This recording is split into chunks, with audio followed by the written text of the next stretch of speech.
All right, so I think I'm going to get started if everybody is ready.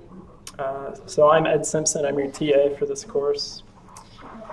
I'm going to start by going over quiz 2, the Burroughs-Wheeler transformation. So this is like 3 points that you guys should all get on your final exam. I can tell you, well, the quiz results probably aren't available right now. Only one person got a perfect score, and I would say about 20% of you did the transformation correctly, and I think everyone else has some work to do.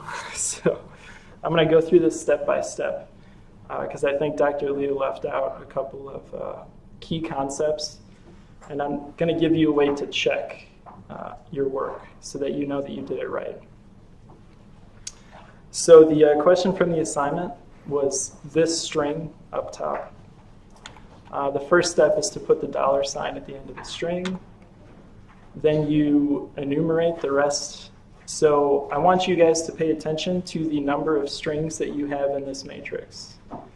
There's 7, and your new string is 7 bases long.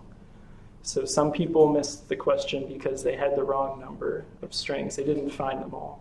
So make sure that you check that you have the number of strings that's equal to the length of the sequence plus 1. After you just write them all out, you put them in alphabetical order, sorted alphabetical order, with the $sign on top. And then the last column is your transformation. So that should be pretty straightforward and pretty quick to do, actually. There were only 2 people that got the backwards transformation correct, which I don't blame you guys for at all because we did not cover that. And it's kind of like an advanced topic for those who are really interested by how this thing works. I'm not sure whether or not you will need to do this on the test, but you should probably still know just in case. So you start with the Burroughs-Wheeler string. And what we know from this string is that all of the letters in it are also the same letters that are in the original sequence. So to get the first column, all you do is sort this string. So $AACCGT is the first column of the Burroughs-Wheeler matrix. So from here, you don't know what the letters are in the center, but you actually don't need to know any of these letters. What you need to do is start either at the beginning or the end of the string. So in this case, I'm starting at the end of the string. The first step is to find the $sign that you normally add, and then you find its index partner, which is the letter that goes next to the $sign. So for the first step, it's a $sign.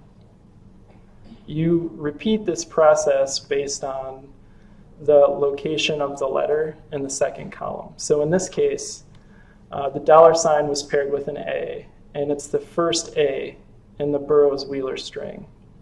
So the next step is to find the first A in the sorted column and find its index partner. You put that G in front of the A to the left. This gives you the first G in the Burroughs-Wheeler string. So you find the first G in the sorted column, and you do the same for the subsequent steps. You'll notice that the last step here that I have on this slide, you find the second A. In step 4, there's a center, so you want to make sure that you get the second A in the sorted list as well. That's why picking the correct order is really important for this. And the final answer is on the right. You can leave the $sign or you can take it off. I'm not going to subtract any points for leaving a $sign. So does anybody have any questions about this? All right.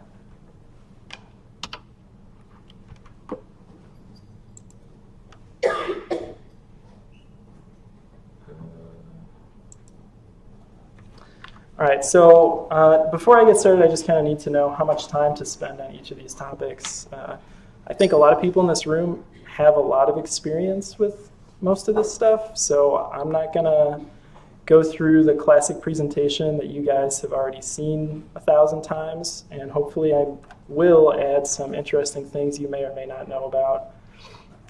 But just a show of hands, how many people here actually got on and set up their account for Karst, like have a computer today, can do something? So about half. It's not as many as I was expecting. And how many people have ever run a job on the high performance cluster? Okay, also not as many as I was expecting. All right, so the good news is this is not super difficult. It's nothing to be stressed out about. All this stuff is pretty straightforward. These programming languages are designed by humans to be used by humans, so you should be able to understand it. The trick is you just really have to put in a little bit of time to understand how to use Unix, and it's not going to be familiar, but you have Google, so Google's amazing and can do everything. Just a basic background, and the reason why I'm kind of doing this introduction is that it helps to understand how computers are structured and how they process information before you try to interact with them on a high performance level. So the basic idea is that a computer does what you tell it to do, right? You give it a list of things. It does those things in exactly the order that you give it. When you're working with a computer, as you do at home, your software is kind of prepackaged for you to just be easy for us to understand what we're looking for. But actually, it's not great for holding huge amounts of information and sorting through things quickly. And so this is what some of the high-performance systems are designed around. This is why we use high-performance systems. So just to cover all of the things that happen when you want to do something simple, like copying a file, it's actually pretty complex. So you start out with RAM. It's an empty space. You can think of it like a place that holds the list of instructions of things that you're going to do and some of the data that you're going to move around. You send the instructions to your processor, and your processor accesses files on the hard drive and puts them into RAM to move them or manipulate them or do whatever you're going to do. So this is already 2 steps, right, before we start doing anything.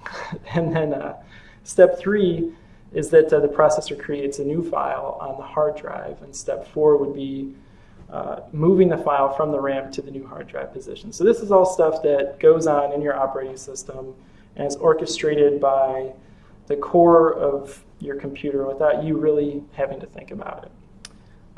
But all of these things tend to matter when you're working in the high-performance system, because the hard drives we work with are network drives, so you can access these network drives from basically any high-performance cluster at IUPUI.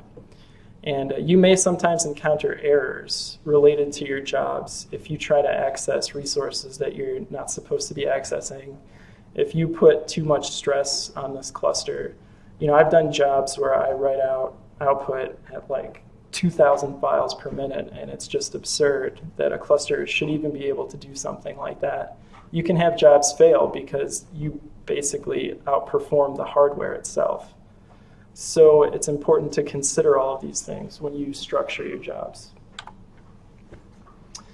So I guess the next question is really, what is a supercomputer? It's not just a really big computer. Like any high-performance system today, it's just basically a specific architecture.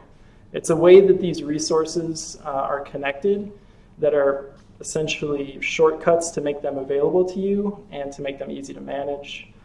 Each cluster that we have here is designed for an explicit purpose, so it's important that you guys know what resources they have to offer and how to allocate them the correct way. Many of them won't do what you want them to do, so pick them correctly. And also as a job manager, which you're going to need to interface with, but that's pretty easy to do. So this is always a common question, is, why do we have to use these things? I'm not going to present a slide that equates the number of hours or the number of lifetimes it would take, because those are tacky. But the simple fact is the aligners that we use can be memory hogs. To load an entire genome into the RAM, it takes somewhere around 30 gigabytes for like a human genome. And so Dr. Liu presented an aligner already where you don't load a genome into the RAM, but there's many different tools that we are forced to use at different times. So the STAR aligner, which is currently still the most popular RNA sequence aligner, does load the entire genome into RAM, and it's an index, so it's even larger than just the genome. It's also references to positions and shortcuts to where it's going to put the reads. So you wouldn't really be able to do this on your desktop, right, unless your desktop has like 30 gigabytes of RAM, which it won't. So without multiple cores as well, you're limited to aligning one read at a time. So on your desktop, you have one processor. Generally, it's hyper-threaded, and it could be like a Core 2 or a Core 4. My desktop upstairs is a Core 8, and it still sucks. But you can use these clusters to get hundreds of cores on a single job. And it's also pretty simple to use these things. So we have 3 primary clusters that you guys will be working with here at IUPUI. First is CARS. This is a balanced system.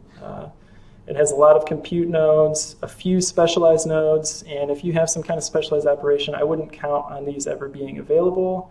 And I'm not going to say that CARS even does a great job at allocating the data nodes to people that need the data nodes, right? It's going to take the first come, first served basis. If you say you need a data node, you may be at the end of a long list. I just ran a job on CARS that took 3 days to start, and a job on Carbonate that took like 5 days to start. So for those of you that are looking at doing your projects after today, I would get your topics settled as quickly as possible and find your data, because you could wait a week just to get the first step done, and there's no guarantee you did the first step right. You need time to be able to check everything in the process to make sure that your tools are working correctly.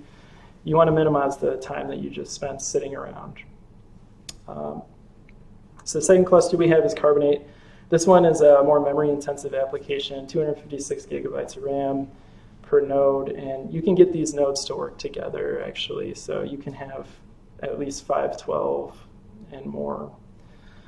Big Red 2 is good for parallel intensive applications. This is the one you'll probably see about in most like IUPUI news releases and things like that. This is just to give you an idea of how powerful these are. Big Red 2 just missed the top 500 supercomputers list in the world.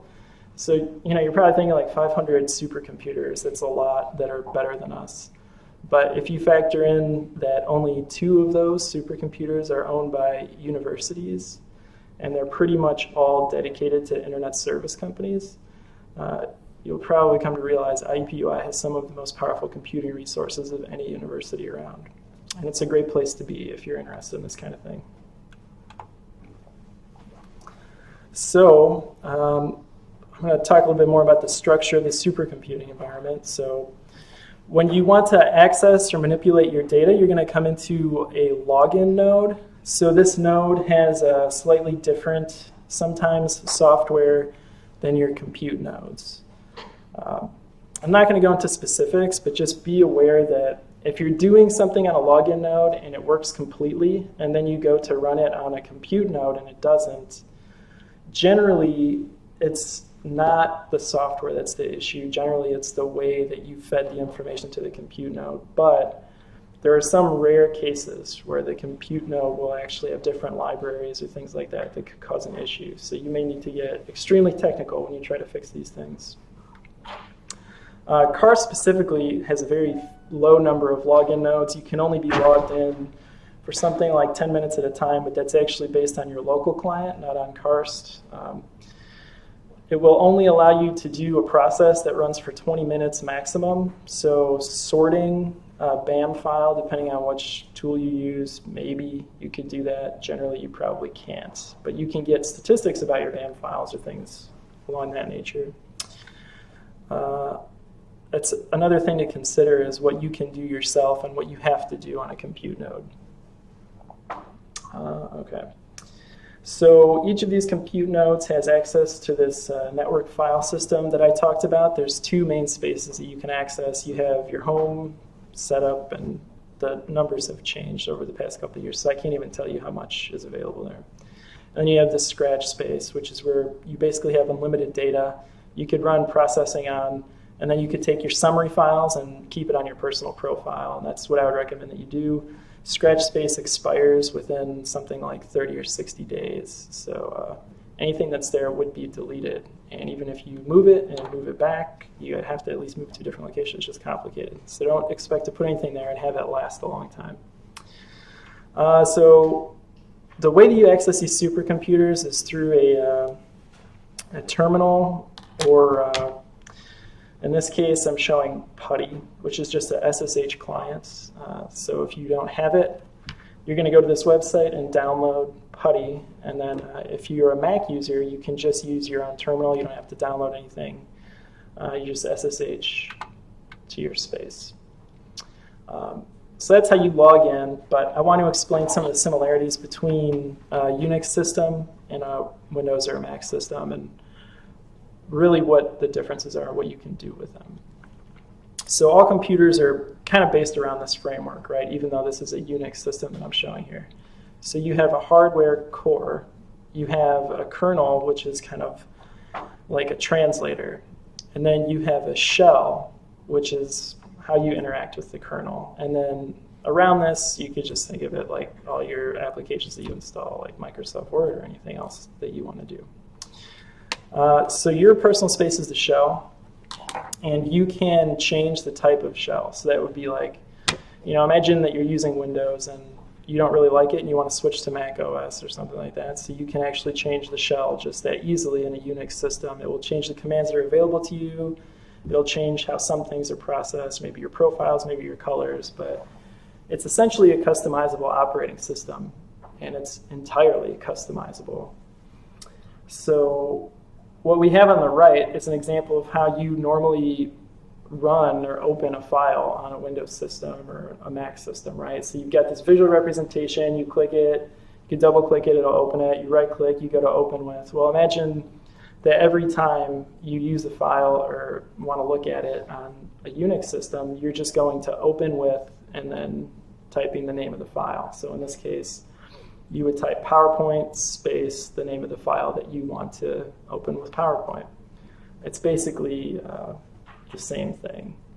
The difference is Unix allows you to make your own commands. So they have some built-in commands like this. These are the most common. My personal favorite is man time because it's just awesome. But you can do a lot of the basic things and string these commands together. So it's extremely powerful to be able to copy files, rename files, sort files, organize files, backup files. You could do this all in a single line. And you could repeat this as a script and just, do it as many times as you want to. You can schedule it happening overnight. You can do all of these things. And generally, they're not as easy to do on Windows or Mac systems, but that's not to say they're impossible. So some things I specifically want to draw your attention to, though. You see Control-Z at the bottom allows you to put something in the background. That's the equivalent of me tabbing out of this, right, and doing something to my slideshow and then coming back. It's suspending whatever you're working on. But if you have something that you want to run, like a script, you could put an ampersand at the end of the line, and it will execute that while you go on to do something else. So that's going to be helpful to work with your time management. So the thing about Unix, too, is that Unix basically is a programming language, right? It has variables, it has commands that you can execute, but it also has another programming language built into the programming language called awk, which is insanely powerful and very difficult to understand. So this is not what I would consider like a human syntactic language. It has a lot of shortcuts and symbols, and it could do practically anything you can imagine, but it is going to take a really long time to get good at. So I wouldn't worry about that. None of you will need most of what I'm showing you. So sed, grep, xargs, these are all ways to string your commands together and get a lot done in a short period of time. Piping gives the output from one command to the next command. Chaining is where you wait for the command to finish successfully before you perform the next command. So if I want to copy a file, for example, and I give it a location and that location doesn't exist, the chain will be broken. You won't end up overwriting stuff or destroying stuff if that's the case. So you can use all of these logics to avoid making mistakes. You can redirect output, you can append output. The only thing Unix basically can't do is teach you how to use Unix, so you have to spend a decent amount of time on your own. For customizing your environment, you really have just like the sky is the limit kind of options for this. So the first thing I wanted to do here is show you guys how you look at software that's already available on Karst. How can you use a tool that you don't necessarily have to install? Because most of the NGS tools that we use, we've actually requested Karst to host. So the basic stuff is pretty much available already. You don't have to go through a lot of steps to do this. So let me just quickly log in and show you what I'm talking about.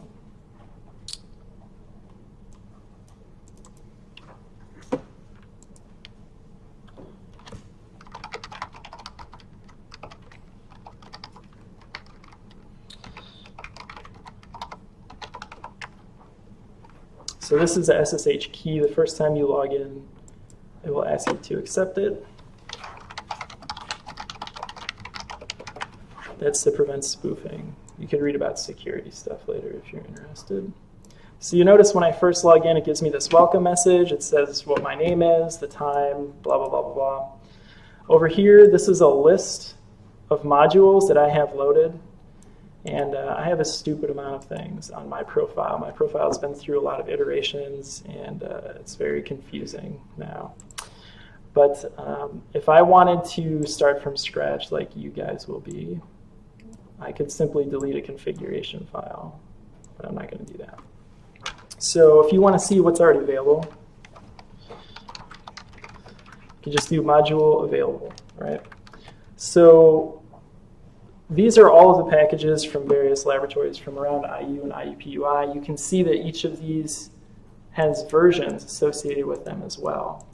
So if the pipeline that you want to use is specific to a particular version, you can manage that generally with this. You can also manage it by installing it into a particular folder. And then only linking that folder to your profile when you need to use it.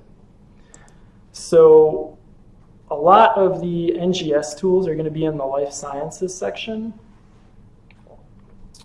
If you look through here, there's some extremely popular ones like BAMUtil, BCF tools, BED tools. Many of you will probably use SAM tools, right? So over here, there's quite a few versions of SAM tools. SAM tools is a program that allows you to look at a binary file or a BAM file, and what you can do is essentially just take a look at your data as Dr. Liu has shown the file format presented. So normally a BAM file, you won't be able to read it. But with SAM tools, it'll take the binary, convert it to whatever character type that you want. And you can look at it that way. So if I just want to look at like a FASTA file,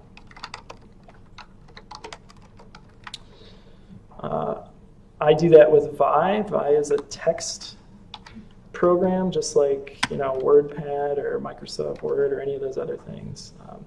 There's a lot of different options out there, but I have a specific reason why I use Vi, and that's because it's conducive to programming as well.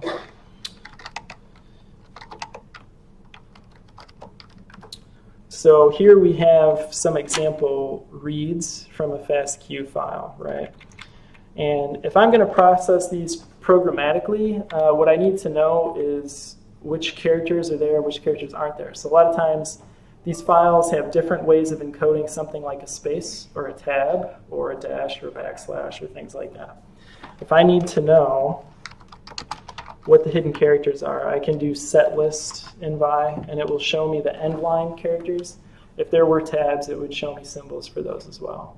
So I'm bringing this up because it's an extremely common problem that students have when they're facing any type of programming data. They go to run something, they get an error about the number of columns or the number of rows, or it just, poops out some random stuff. And you need to be able to check your files to make sure that the lines are what they're supposed to be.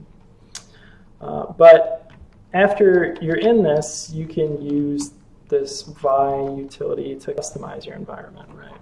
So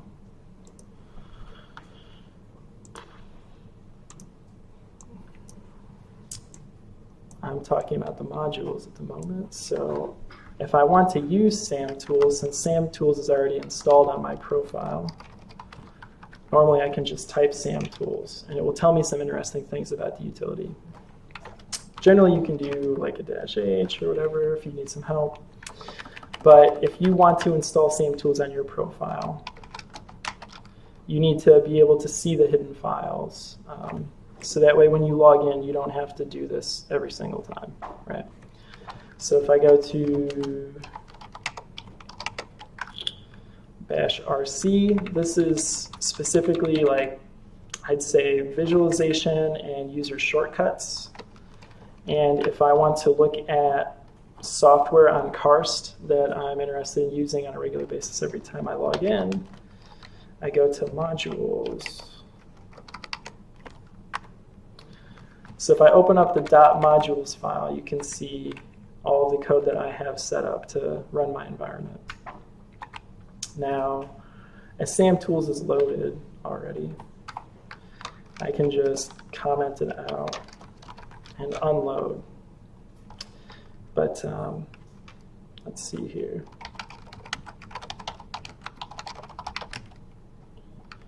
Okay, so if I get rid of SAM tools like that and I type it, nothing happens.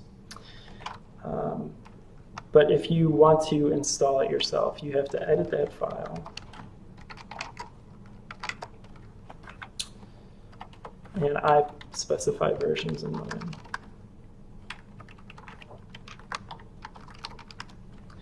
And now that I've edited the file, though, the changes won't take effect until I log in. So if I try to go to SAM tools, it still won't be there. If you want them to take effect right away,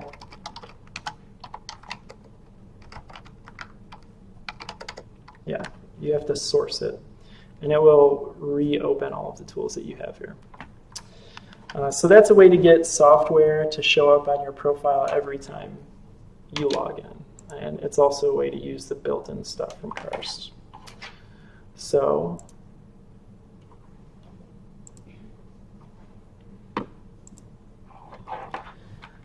if that's a software that's available, chances are you're going to have a lot of stuff that's maybe not so available.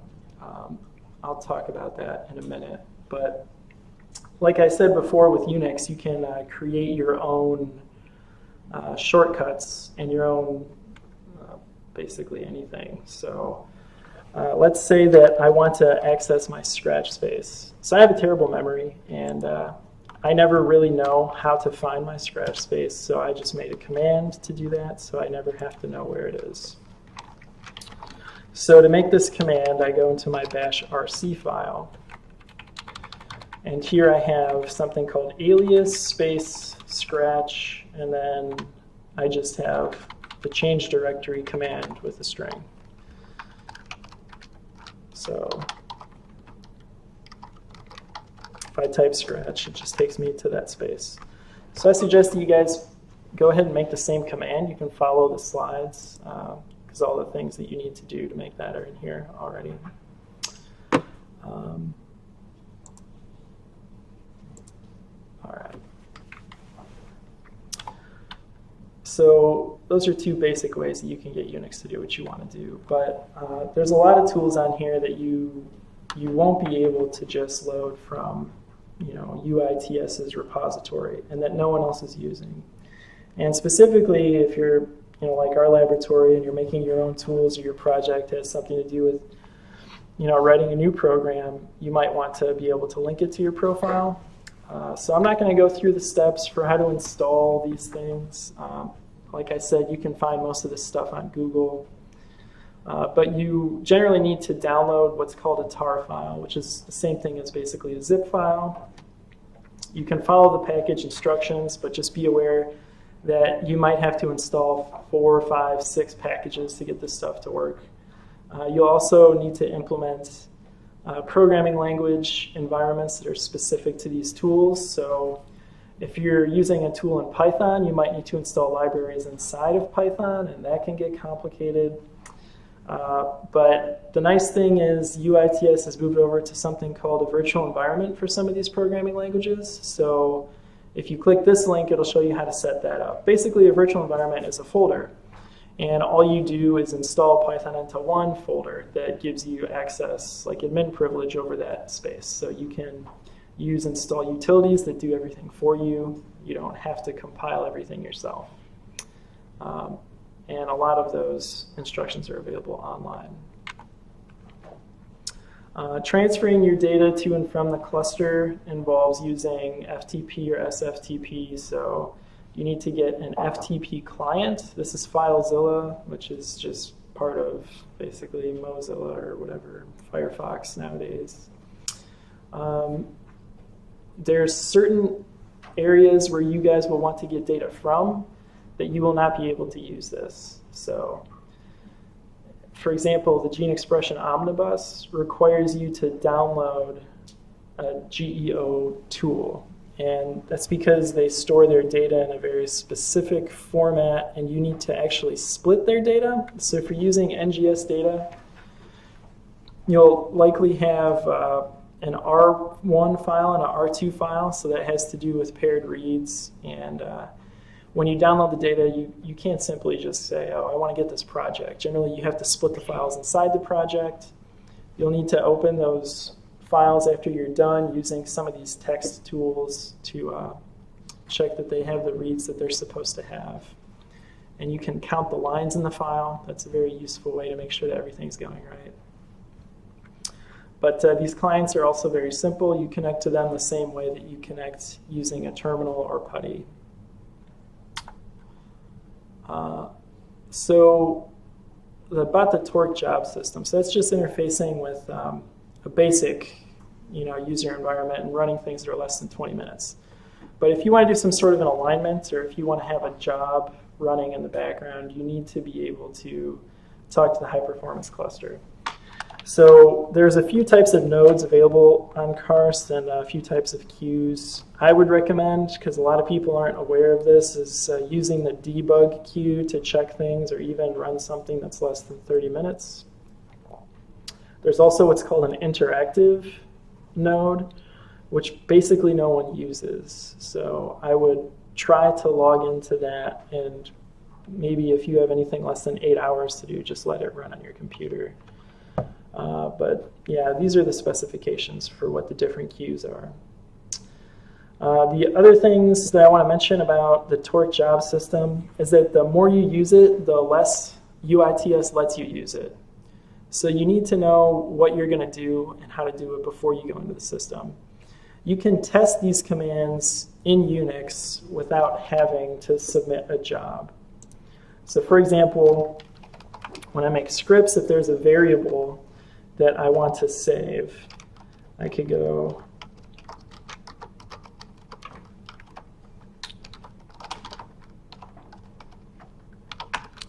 so in Unix I just made a variable, right? And then if I want to see what's in it, I have to hit echo.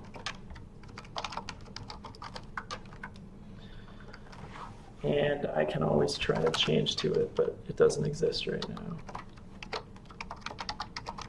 So it should fail. So that's the general idea, right? You're going to write a script, you're going to have these variables, and you're going to need to make sure that they work before you send any of this stuff to a job system.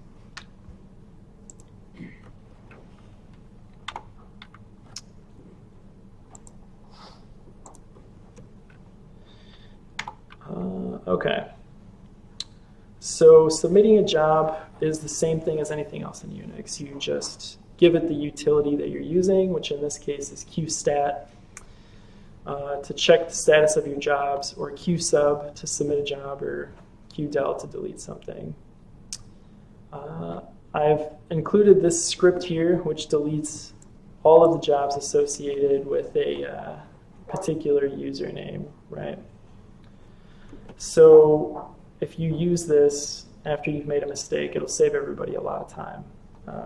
The way that the queue system works in Karst is even if you made a mistake, it's going to try to run something, and it can estimate the amount of time that it takes before your job will start.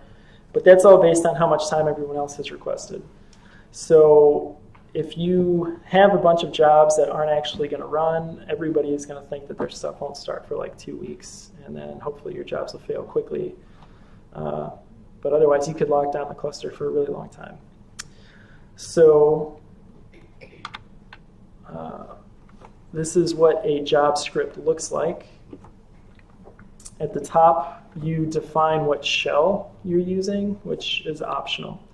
But then you have the section that Torque looks at to look at the parameters for the job, right? And then you have what the script actually does.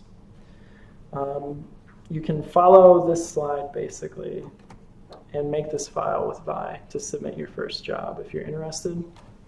When you run a job, you're going to get log files associated with that particular job. And you're also going to get an email if you define the email field.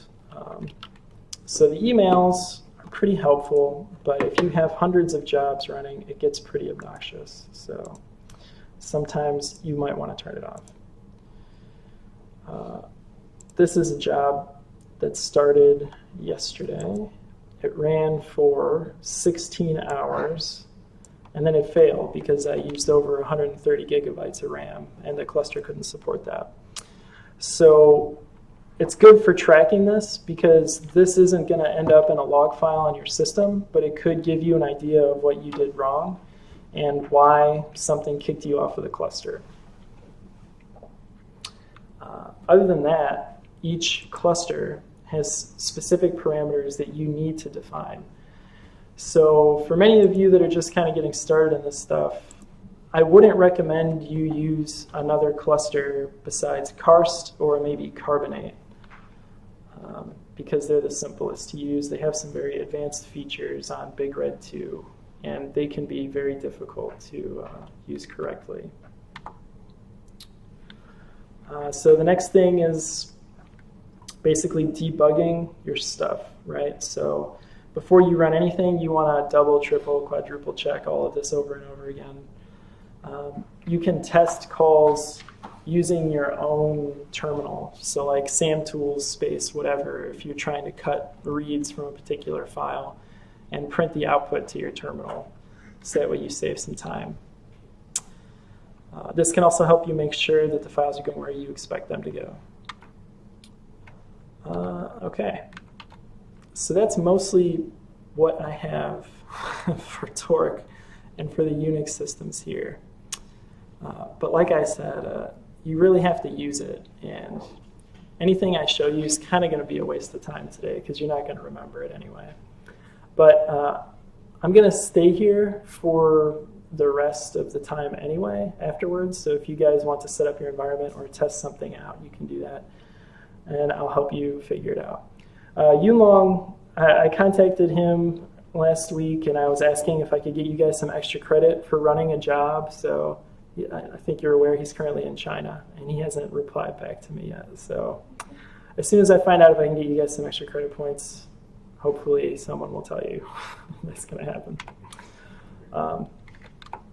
So anyway, this is more the traditional way for how we process NGS data, but there's a couple of new techniques that are going to get really popular, and if anyone here is going to go into bioinformatics, you're going to maybe have a completely different paradigm for working with this stuff than we do now. So a lot of people have heard about cloud computing, and essentially there's not a great description for what cloud computing is in the general public, but basically cloud computing is just a bunch of computers. So the framework for cloud computing is based on 2 papers released by Google because they were very generous, distributed file system and the MapReduce framework. So if you're interested in any of this cloud computing stuff, I suggest you look these up. But The cloud computing that most people are familiar with is simply just storing files in a redundant and safe manner so that they're always accessible and secure. And while you can run some things with the traditional cloud network like this, or like everyone seems to access nowadays, it really doesn't give you that much of an advantage because, like I said, these high-performance clusters are specifically designed for this kind of thing, which means the processors are more powerful, they have more RAM, and there's just simply certain things that you can't do without those resources. But what is coming up is on-demand computing, which is basically Amazon Web Services. So we have a new partner here at IUPUI, and they work with protected health data. And they offer sort of an interface to Amazon Web Services, but Amazon Web Services is kind of like the supercomputing cluster for the world right now. And a lot of people are moving their data over to Amazon Web Services. A big reason for this is that you only pay for the amount of computing power that you need and while it's running. And you can basically get any configuration you want to because you define the operating system and all of these other things. They just spin up as you need them, and they can talk to each other. So the system that we have here is by a company, LifeOmic, which will be giving you a presentation later this semester. But their framework is based on Amazon Web Services, and it uses Docker containers. So a Docker container is a zip file, it's a tar file that has individual pieces of software wrapped inside of it. And you run a Docker container like you run a command or open a file on any other machine. You just say, run my container, or you give it an argument. The reason why this is a topic even in this presentation, or why this is sort of up and coming, is that all of the versions inside that container are locked. And we spend sometimes weeks just installing these tools to get them to work. With Docker containers, you don't really have to install anything, right? Someone's already built the container for you, so you just open up Docker with that container and it does what you need it to do. The other cool thing is that it packages as many steps as you want to in a single command. So you can run an entire NGS pipeline with one command. And that can also define the resources and automatically detect and configure how many processors and components you need to do this kind of stuff. So the good news is it's going to get easier. But for the moment, you probably still need to use the HPC cluster and some modules to at least do some basic analysis. But short of that, I really cannot prepare you guys to use a high-performance cluster. So if anybody wants to stick around and has questions and wants me to help them set up an environment, I can do that. Does anybody have any questions about anything I presented today? Or yeah, go ahead. So when you schedule a job, yeah, does it also go into the shortcuts that we created and also the .module file? It does, yeah. So what a job does is it's just a simple text file that tells Unix what you want to happen. And when it runs that text file, it loads your profile as you define on the login node. So that includes all of the software that you loaded with .modules and everything else. So if you want to be sure that a tool is available to the compute node, all you have to do is make sure that it's working on your personal node when you log in, and everything should run smoothly. It will also have access to your personalized commands, anything else that you normally use when you log into the system, it should be able to do. Any other questions? No? All right.